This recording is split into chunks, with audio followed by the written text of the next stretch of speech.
kind of her schooling. Do you remember her path through the education system, early intervention, stuff like that? Was there anything that really stuck out there?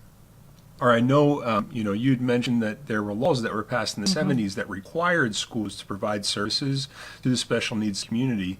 But before that, and Bridget was born, she would be hitting kindergarten right about that time in the early 70s.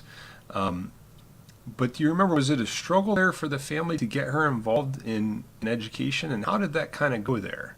It was, and I don't remember my parents making a big issue about it.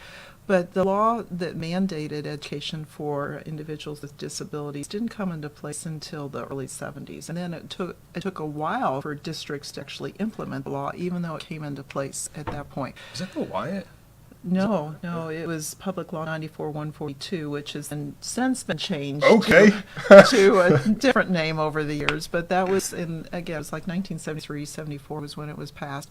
And before then, it was up to individual districts to decide if they were even going to offer any services. So, of course, moving around in the military, goodness only knows what they offered and where we were headed.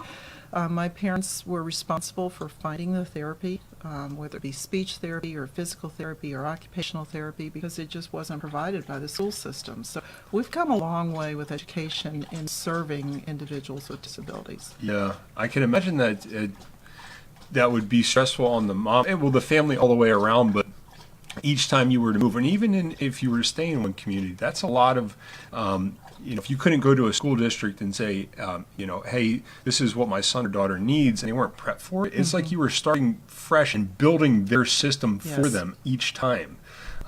Individualized care for that, son or daughter. Well, and they didn't have to write those IEPs that they have to write now. That wasn't mandated.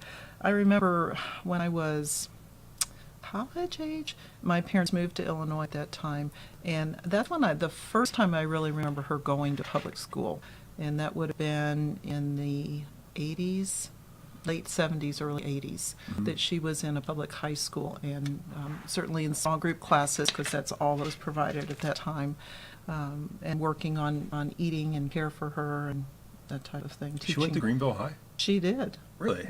I did not know that. Now, she didn't graduate, but they would have kept her till she was aged now. And I'm not even sure they kept her till she was 22 like they do now. But yeah, I didn't know she went to Greenville High. That's something I never knew. In a short period of time. So there were quite a bit of moving around and getting into new school systems, and really at that time it was. The laws and the districts weren't enacting it as it is now. It's not as easy as it is now back then. So that took a lot of effort from the family there.